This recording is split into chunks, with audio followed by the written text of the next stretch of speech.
Shalom. Mari kita dengarkan renungan dari kitab Yesaya 30 ayat 18 sampai dengan Yesaya 32 ayat 16. Semoga saudara dikuatkan dalam iman dan diberkati. Yesaya 30. Sebab itu Tuhan menanti-nantikan, saatnya hendak menunjukkan kasih-Nya kepada kamu. Sebab itu Ia bangkit hendak menyayangi kamu.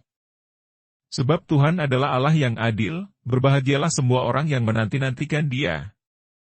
Sungguh, hai bangsa di Sion yang diam di Yerusalem, engkau tidak akan terus menangis. Tentulah Tuhan akan mengasihani engkau, apabila engkau berseru-seru. Pada saat Ia mendengar teriakmu, Ia akan menjawab. Dan walaupun Tuhan memberi kamu roti dan air serba sedikit, namun pengajarmu tidak akan menyembunyikan diri lagi. Tetapi matamu akan terus melihat Dia, dan telingamu akan mendengar perkataan ini dari belakangmu, inilah jalan. Berjalanlah mengikutinya, entah kamu menganan atau mengiri.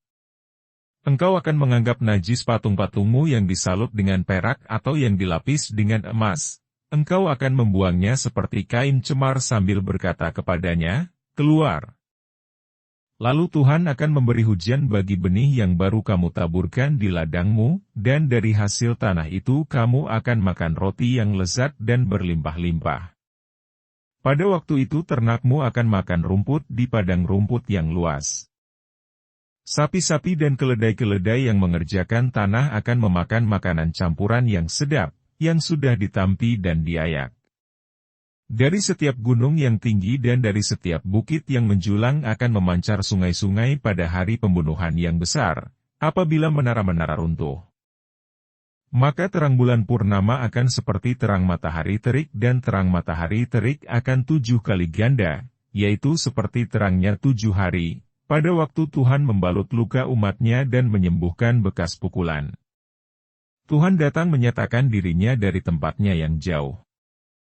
Murka-Nya menyala-nyala, Ia datang dalam awan gelap yang bergumpal-gumpal, bibir-Nya penuh dengan amarah, dan lidah-Nya seperti api yang memakan habis, hembusan nafas-Nya seperti sungai yang menghanyutkan, yang airnya sampai ke leher.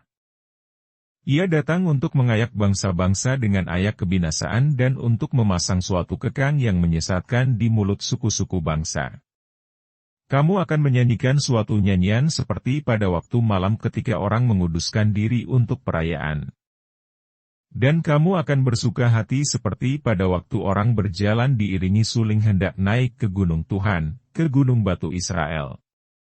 Dan Tuhan akan memperdengarkan suaranya yang mulia, akan memperlihatkan tangannya yang turun menimpa dengan murka yang hebat dan nyala api yang memakan habis.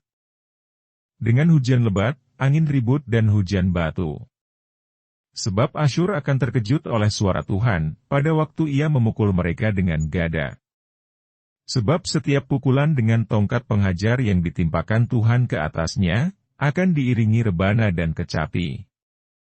Dan Ia akan berperang melawan Asyur dengan tangan yang diayunkan untuk peperangan. Sebab dari dahulu sudah diatur tempat pembakaran, bukankah itu untuk raja?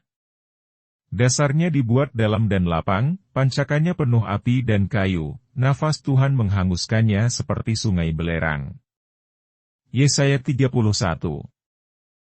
Celakalah orang-orang yang pergi ke Mesir minta pertolongan, yang mengandalkan kuda-kuda, yang percaya kepada keretanya yang begitu banyak, dan kepada pasukan berkuda yang begitu besar jumlahnya, tetapi tidak memandang kepada Yang Maha Kudus, Allah Israel, dan tidak mencari Tuhan.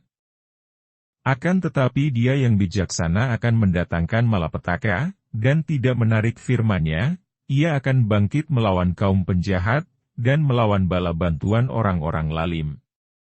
Sebab orang Mesir adalah manusia, bukan Allah, dan kuda-kuda mereka adalah makhluk yang lemah, bukan roh yang berkuasa.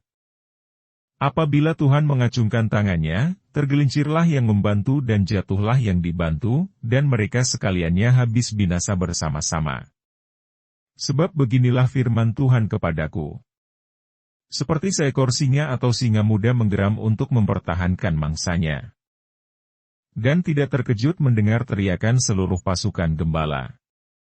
Yang dikerahkan melawan dia, dan tidak mengalah terhadap keributan mereka, demikianlah Tuhan semesta alam akan turun berperang untuk mempertahankan Gunung Sion dan bukitnya. Seperti burung yang berkepak-kepak melindungi sarangnya.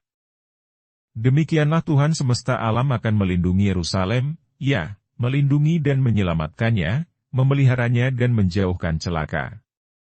Bertobatlah, hai orang Israel, kepada Dia yang sudah kamu tinggalkan jauh-jauh. Sungguh pada hari itu kamu masing-masing akan membuang berhala-berhala peraknya dan berhala-berhala emasnya yang dibuat oleh tanganmu sendiri dengan penuh dosa. Asyur akan rebah oleh pedang, tetapi bukan pedang orang, dan akan dimakan habis oleh pedang, tetapi bukan pedang manusia. Mereka akan melarikan diri terhadap pedang, dan teruna-terunanya akan menjadi orang Rodi, pelindung mereka akan lenyap karena gentar, dan panglimanya akan lari terkejut meninggalkan panji-panji, demikianlah firman Tuhan yang mempunyai api di Sion dan dapur perapian di Yerusalem. Yesaya 32. Sesungguhnya, seorang raja akan memerintah menurut kebenaran, dan pemimpin-pemimpin akan memimpin menurut keadilan, dan mereka masing-masing akan seperti tempat perteduhan terhadap angin dan tempat perlindungan terhadap angin ribut, seperti aliran-aliran air di tempat kering. Seperti naungan batu yang besar, di tanah yang tandus. Mata orang-orang yang melihat tidak lagi akan tertutup, dan telinga orang-orang yang mendengar akan memperhatikan. Hati orang-orang yang terburu nafsu akan tahu menimbang-nimbang. Dan lidah orang-orang yang gagap akan dapat berbicara jelas. Orang bebal tidak akan disebutkan lagi orang yang berbudi luhur, dan orang penipu tidak akan dikatakan terhormat. Sebab orang bebal mengatakan kebebalan, dan hatinya merencanakan yang jahat. Yaitu bermaksud murtad dan mengatakan yang menyesatkan tentang Tuhan, membiarkan kosong perut orang lapar dan orang haus kekurangan minuman. Kalau penipu, akal-akalnya adalah jahat, ia merancang perbuatan-perbuatan keji untuk mencelakakan orang sengsara dengan perkataan dusta. Sekalipun orang miskin itu membela haknya. Tetapi orang yang berbudi luhur merancang hal-hal yang luhur, dan ia selalu bertindak demikian.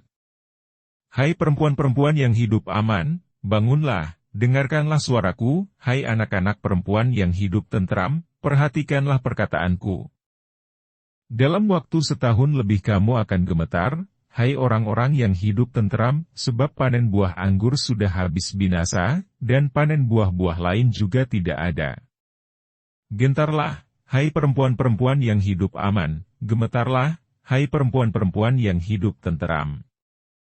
Tanggalkanlah dan bukalah pakaianmu, kenakanlah kain kabung pada pinggangmu. Ratapilah ladangmu yang permai, dan pohon anggurmu yang selalu berbuah lebat, ratapilah tanah bangsaku yang ditumbuhi semak duri dan puteri malu. Bahkan juga segala rumahmu tempat bergirang-girang di kota yang penuh keriaan. Sebab purimu sudah ditinggalkan dan keramaian kotamu sudah berubah menjadi kesepian. Bukit dan menara sudah menjadi tanah rata untuk selama-lamanya. Menjadi tempat kegirangan bagi keledai hutan dan tempat makan rumput bagi kawanan binatang. Sampai dicurahkan kepada kita roh dari atas. Maka padang gurun akan menjadi kebun buah-buahan, dan kebun buah-buahan itu akan dianggap hutan. Di padang gurun selalu akan berlaku keadilan dan di kebun buah-buahan akan tetap ada kebenaran. Di mana ada kebenaran di situ akan tumbuh damai sejahtera, dan akibat kebenaran ialah ketenangan dan ketentraman untuk selama-lamanya. Bangsaku akan diam di tempat yang damai. Di tempat tinggal yang tentram di tempat peristirahatan yang aman. Hutan akan runtuh seluruhnya dan kota akan direndahkan serendah-rendahnya. Berbahagialah kamu yang boleh menabur di segala tempat di mana terdapat air, yang dapat membiarkan sapi dan keledainya pergi kemana-mana. Demikianlah pembacaan firman hari ini. Tuhan memberkati.